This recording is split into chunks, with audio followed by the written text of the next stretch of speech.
Hey guys and girls, this is Mark from markhalffx.com. It is the 13th of March 2016, and this is the first part of a probably three-part series on Andrew's Pitchforks, slope analysis, Fibonacci levels, support resistance levels, and RSI triggers. Alright, let's look through the terms of service quickly. Pause the screen.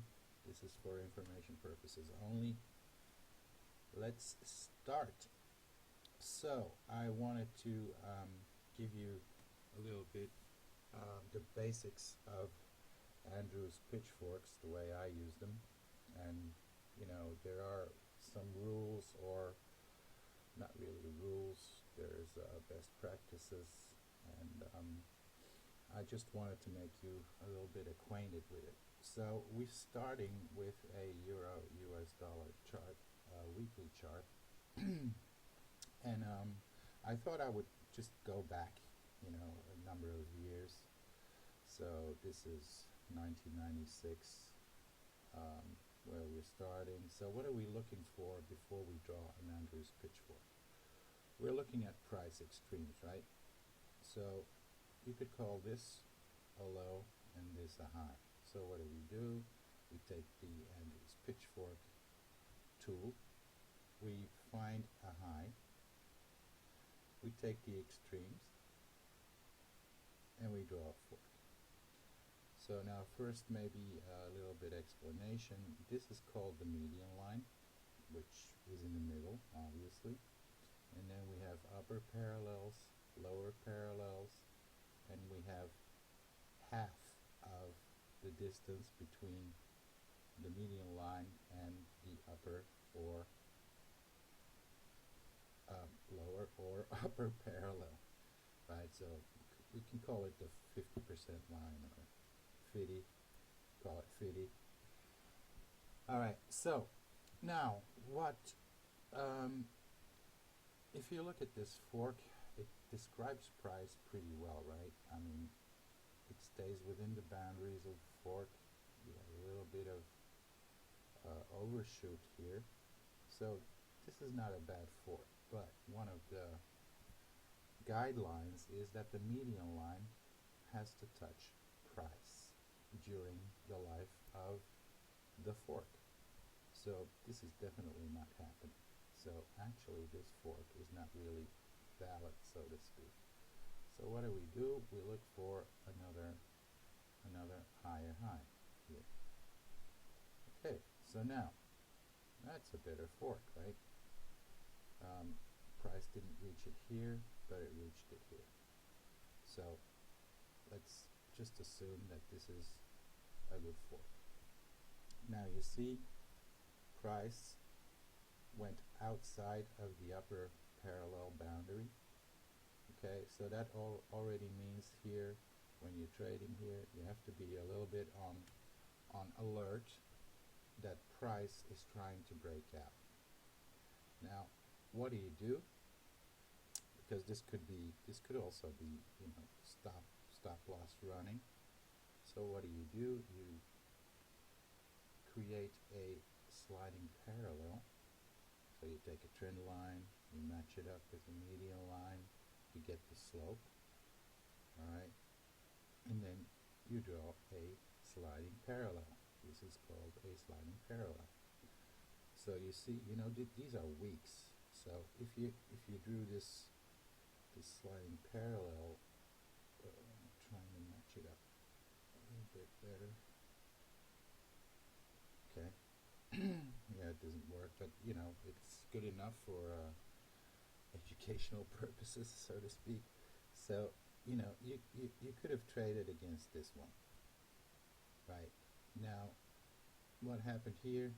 Price broke out. This fork, no longer valid. What do? We try to draw another fork. How do we do that? We do the same thing. We look for price extremes, take the tool, take the low, take the high, and it's not working, right? I mean, there's nothing here. That's not good.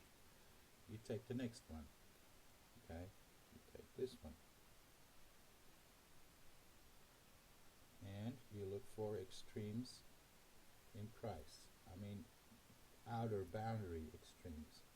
So here, if we just leave it here, you see that price already went below it, so this fork is invalid. But if you draw it like this, from here on out, price stays within the boundaries of the Andrews pitchfork. Now here's another thing. Let me get rid of this one first, because that was invalidated, right? So let's get rid of this sliding parallel too. Okay, so what? So then we start matching, right? And if we put the outer boundary here, we can see that price was contained by the upper parallel right here. Don't know if you can see it, but so from this moment on, yeah, this fork is pretty nice, right? Okay, I wanted to draw it like this and then show you as time went by, you know, what the validity of the fork still meant. So if we go forward in time, here we go, we have a problem. Price went above the upper parallel. So again, this could have been stop loss running, but we'll see. We don't know yet. So what do? We just take a trend line.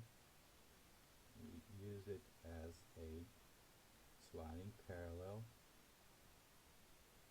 off of the upper parallel, or you know, an equidistant, not an equidistant, a parallel. Okay, so we put it there. Then price, you know, go further. Oh, price went back below. By the way, look at this 50 line. You know, price was attracted to it, went back to the median line. Still within the compounds of the fork. Nope, we're out of the fork, but basically on this daily reversal, we went back under the sliding parallel. Next few weeks, sliding parallel was pretty nice resistance, right? And we went back down, back into the Andrews pitchfork. Again, 50 line, pretty important, right? Price goes up, price goes up, price goes up, price goes up. Oh, upper boundary, upper parallel. We're on high alert. Price goes down again, back to the median line, and so on. Oh, and here we have a breakdown. So what do we do now? You guessed it, we need a new Andrews pitchfork, right? Okay, so what do? A high. Oops. Let me try this again. We take the previous high. And the previous high, let me quickly show you how to, you look at a line chart, right? Because the high is not here where the spike was, the high is here. Okay? So we start drawing pitchfork. Select it.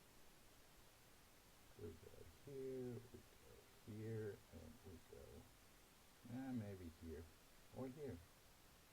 Well, you know, the low is here, so let's do this. Okay.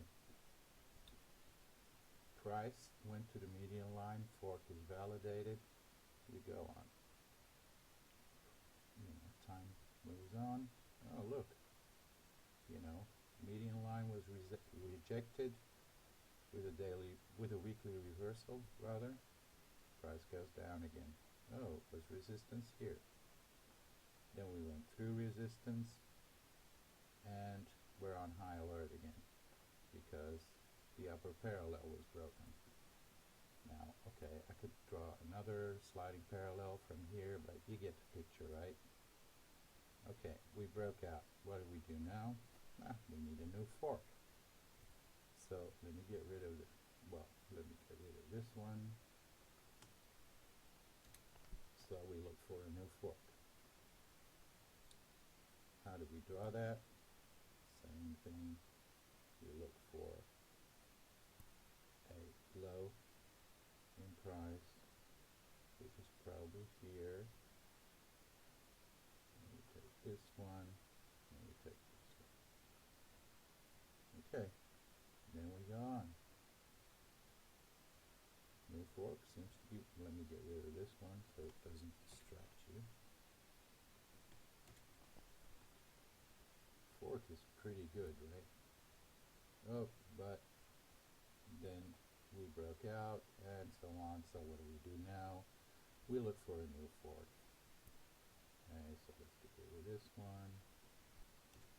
And here it's a little bit tricky because what do you do here? You know, I mean, you could try to find one here. Pretty difficult, but a low here, a high here, and we have a reference point here. So we draw the fork like this. Okay. You know, a fork with a slope like this, don't like it. But we have to do with what we have, and so far so good. Seems to be working. 50 line, right? Lower parallel, kind of broken, but still respected. Keep going, we keep going. Okay, what we could have done, excuse me, we could have done in the meantime, this could have been another fork, right? We could have said, let's take this one. Same thing, price didn't reach the median line, but the extreme could have been here. And that would have been pretty nice, right? Because it touched the median line, went right back up.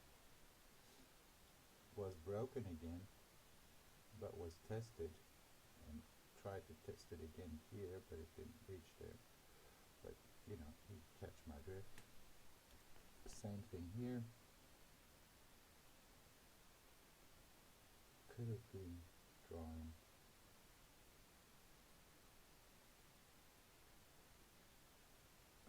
let's get the high in price here. So once more, high in price was here, so that's where we start the median line. Pretty nice here. A weekly reversal back down, weekly reversal back down at the upper parallel.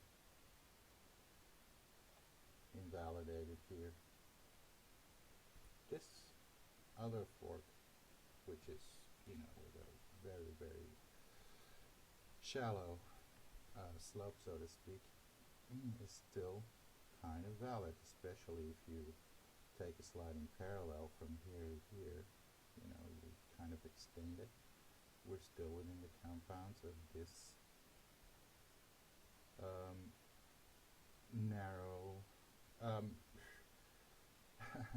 not very high angle sloping Andrews pitchfork. Okay, so we're still in here, we're still in here, we're still in here, we're still in here, and we broke out of it. Okay, so invalidated. Get rid of this one. What do we do now? We find a new fork. You know, in the meantime, you're kind of getting where I'm coming from, right? Okay, just almost finished with part 1 of the course here. Okay, you see the 50 line. Okay, now we're close to 2016. So what do we do now? The concept of sliding parallels. We're gonna elaborate a little bit more on that in part 2. So if you watched this far, then I'm welcoming you to part 2, which will be the next video. Thank you.